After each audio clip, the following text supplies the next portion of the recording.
안녕하세요. 오늘은 학교에서 아주 중요한 회의가 있어서 이렇게 방송으로 여러분과 만나게 되었습니다. 비록 방송이지만 큰 은혜 받기를 간절히 축복합니다. 오늘은 지난주에 이어서 영접의 12가지 의미 중에 두 번째 시간입니다. 대부분 성도님들이요. 영접을 했으면서도 내가 어떤 존재인지를 잘 몰라요. 결국은 영접을 했다면 나의 정체성을 정확하게 알아야 되는데 영접을 해놓고도 자기의 정체성을 몰라서 아주 많이 힘들어하고 예수를 믿으면서도 막 두려워하고 떨고 걱정하고 근심하고 염려하고 이렇게 사시게 되거든요. 그래서 우리들은요. 영접한 게 도대체 어떤 거냐, 나의 정체성은 어떤 것이냐, 이런 것들을 정확하게 알아야만 어떤 상황에서도 여러분들은 승리할 수 있을 것입니다. 지난번에 세 가지를 말씀드렸고요. 오늘 네 번째 확실한 하나님의 자녀가 됨을 고백하고 선포하는 것이 바로 영접입니다. 나는 확실한 하나님의 자녀다. 이것을 고백하고 선포하는 거죠. 그래서 영접은요. 하나님께 대한 최고의 신앙 고백입니다. 요한복음 1장 13절 보니까요. 이는 혈통으로나 육적으로나 사람의 뜻으로 나지 아니하고 오직 하나님께로부터 난 자들이니라 그랬습니다. 분명히 우리는 부모님으로부터 태어났잖아요. 그게 아니고요. 이제 하나님으로부터 완벽하게 다시 태어난 겁니다. 그래서 거듭났다, 중생이다, 다시 태어났다 이런 말을 쓰는 겁니다. 로마서 10장 9절부터 10절까지 보면 네가 만일 네 입으로 예수를 주로 시인하며 또 하나님께서 그를 죽은 자 가운데서 살린 것을 네 마음에 믿으면 구원을 받는다고 말씀했고요. 사람이 마음으로 믿어 의에 이르고 입으로 시인해서 구원에 이른다고 말하고 있습니다. 구원이라는 것은요. 단순히 천국 간다 그런 말이 아니라 구원이라는 것은 원래 인간이 회복되는 거예요. 하나님이 함께하는 사람, 하나님의 능력을 가진 사람으로 회복되는 것이 바로 구원입니다. 그래서 구원받으면 두려워할 필요가 없는 겁니다. 두려운 일은 굉장히 많죠. 마귀가 이 세상을 지배하고 있기 때문에 우리에게 두려운 일은 상당히 많습니다. 어떤 두려운 일이 있어도 두려워할 필요가 없는 존재라는 거죠. 그래서 여러분들에게 조그만 문제들이 오더라도요. 걱정하지 말고 근심하지 말며 하나님의 자녀라는 것을 체험하는 귀중한 기회가 되기를 바랍니다. 염려거리가 왔다는 것은 염려할 기회가 아니고요. 문제가 왔다는 것은 고통스러울 기회가 아니라 하나님의 자녀로서 하나님이 나를 책임지는 것을 확실하게 체험할 기회예요. 그래서 어떤 염려가 하더라도 감사하면 되는 거거든요. 그래서 범사에 감사하라고 말씀을 주신 거예요. 하나님의 자녀는 마귀의 자녀가 아니기 때문에 항상 감사할 수 있는 그런 사람으로 하나님께서 완벽하게 여러분들을 구원시켜 놓은 겁니다. 다섯 번째로요. 우리가 영접을 했다는 것은 뭐냐면 사탄과 영원한 결벌입니다. 이제 끝난 겁니다. 요한복음 8장 44절 보면 마귀의 자녀라고 돼 있어요. 너희 아비 마귀 이러잖아요. 그런데 우리는요. 마귀의 자녀에서 이제 하나님 자녀로 완전히 바뀐 겁니다. 그러면서 마귀와 대적 관계가 되는 것입니다. 영접 이전에는요. 사탄의 종노릇을 했죠. 사탄의 종노릇을 하다가요. 영접 이후에는요. 사탄과 대적 관계가 된 겁니다. 베드로전서 5장 8절 보면 근신하라 깨어라 너희 대적 마귀가 우는 사자같이 두루 다니며 삼킬 자를 찾는다고 말합니다. 그러니까요. 영접 이후에는요. 사탄과 이제 대적 관계이기 때문에요. 마귀가 우리를 공격하는데요. 어떤 때 공격하느냐? 바로 틈을 줬을 때. 그래도 쉬지 말고 기도하라는 거고요.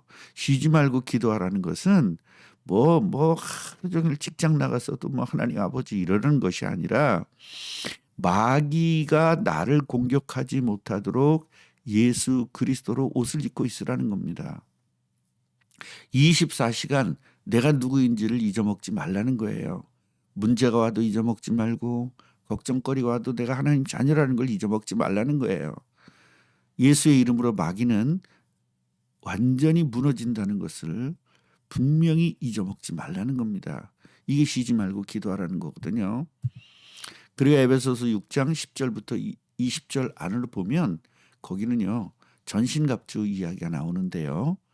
주 안에서 그 힘의 능력으로 강건해져라.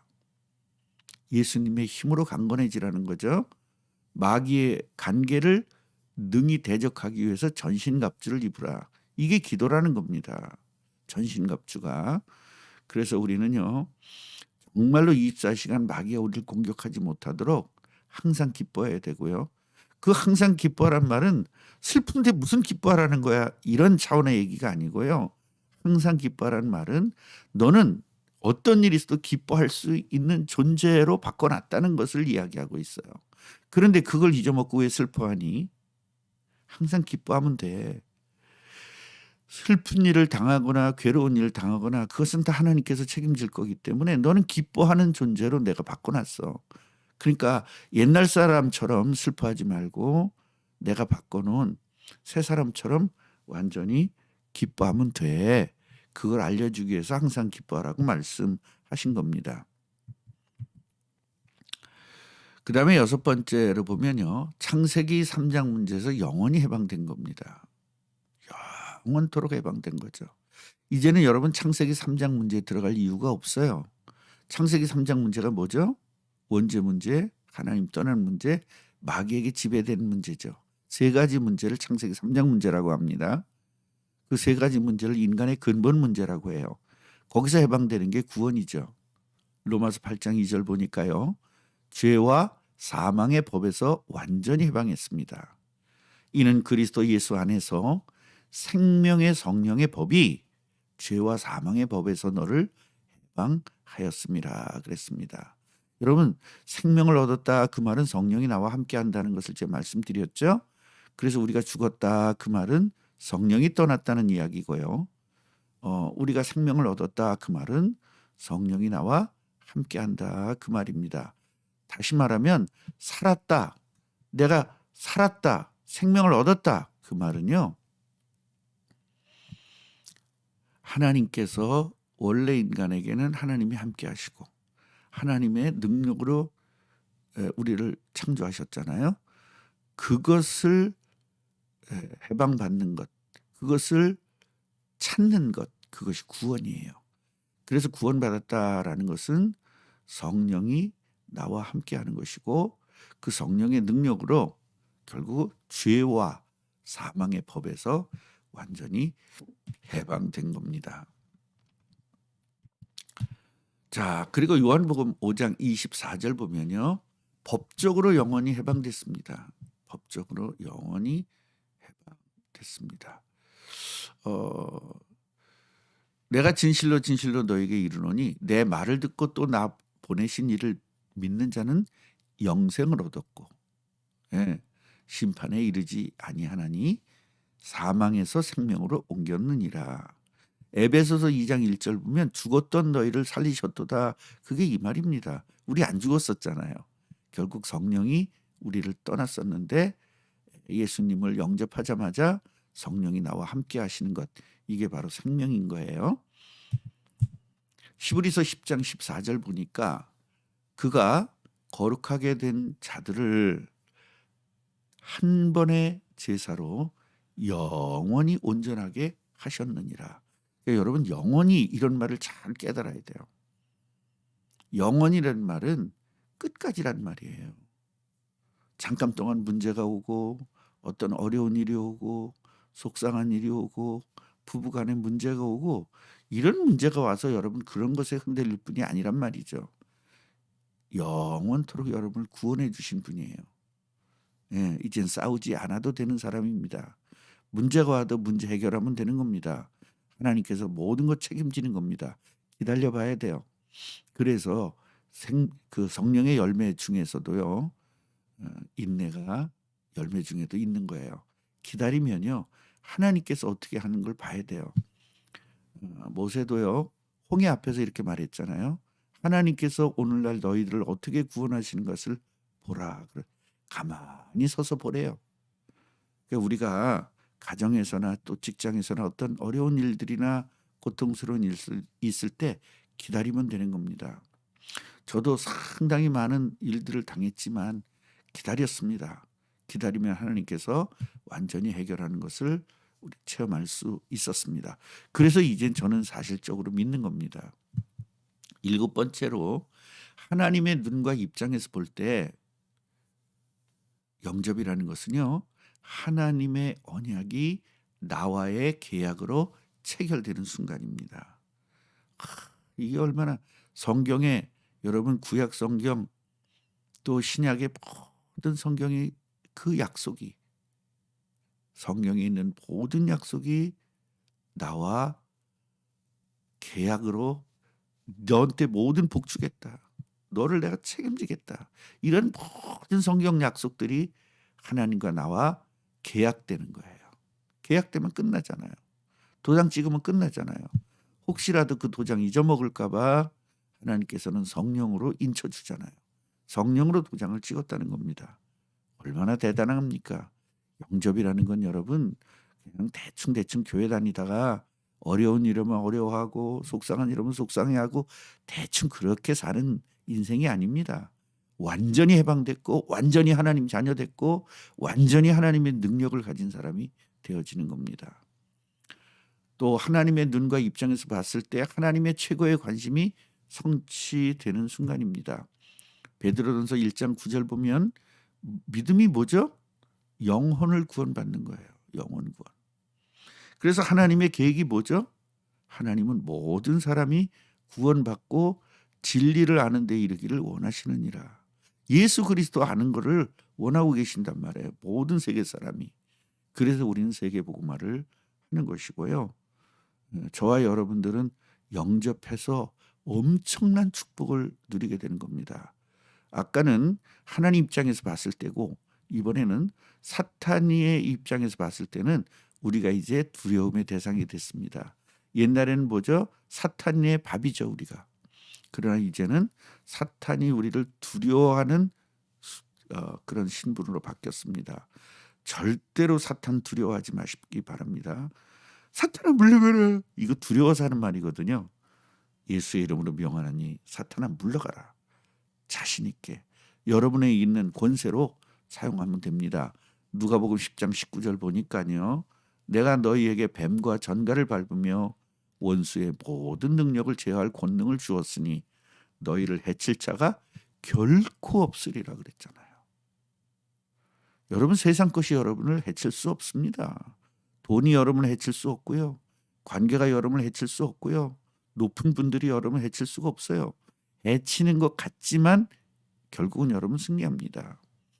요셉이 보디발 장군의 종 같지만 사실은 보디발 장군을 지배하죠. 그게 정복입니다. 성경에 보면 많은 분들이 하나님의 자녀들이 높은 사람에게서 지배당하는 것 같지만 결국 그 높은 사람들이 지배를 당하죠. 왕이 뭐라 그럽니까 요셉에게? 야 내가 너보다 난 거는 의자밖에 없어. 그렇게 얘기하잖아요. 예. 아무리 높은 사람들이 여러분을 괴롭히고 속상하게 하고 짜증나게 할지라도요. 결국 여러분을 이길 수는 없습니다. 너희를 해칠 자가 결코 없으리라. 이게 안 믿어지면 두렵고요. 두려운 걸 알고 마귀는 여러분을 공격하는 거예요. 그래서 절대로 두려워하지 말고 두려운 일이 오더라도 나를 결코 해칠 자가 없다라는 자부심을 가지고 살 때 사탄이가 여러분을 건드리지 못하는 것입니다. 마태복음 12장 28절도 29절 보니까요. 성령을 힘입어 귀신을 쫓아내잖아요, 예수님이. 만약에 그랬다면 하나님 나라가 이미 너희에게 임한 거다. 사람이 먼저 강한 자를 결박해야만 그 집에 들어가서 세간을 강탈하지 않냐. 그러니까 귀신을 먼저, 마귀를 먼저 결박시켜라. 내가 너에게 권세 준 그 권세 가지고 결박시켜라. 그 얘기입니다. 요한복음 10장 보니까요. 내가 너희에게 영생을 줬잖냐. 그러니까 절대로 영원토록 멸망하지 않을 것이다. 그리고 너희들 내가 영생을 줬고 너희들 구원시켜 놨으니 내 손에서 빼앗을 자가 없다. 너희들을 구원시킨 그 아버지는 만물보다 크지 않냐. 아무도 아버지 손에서 빼앗을 자가 없다. 아, 얼마나 대단합니까? 여러분, 이게 영접이에요. 여러분들은 이 축복이 있는 거예요. 절대로 두려워하지 말고 승리해야 됩니다. 히브리서 1장 14절 보면요. 모든 천사들을 우리에게 보낸대요. 왜요? 사탄을 이겨야 되니까요. 눈에 보이지 않는 사탄 귀신을 어떻게 이기겠어요, 우리가? 그러니까 눈에 보이지 않는 천사들을 보내서 우리를 섬기고 우리를 지켜주는 겁니다. 대단한 겁니다. 영접했다는 것은. 이걸 모르니까 영접해놓고도 맨날 빌빌하고 맨날 죽겠다 그러고 맨날 나 위해서 기도해달라 그러고 맨날 징징대고 걱정하고 근심하고 염려하고 불안하고 초조하고 이런 겁니다. 오늘부터 이 비밀을 깨닫고 완전히 승리하는 여러분 되시기를 간절히 축복합니다. 아멘.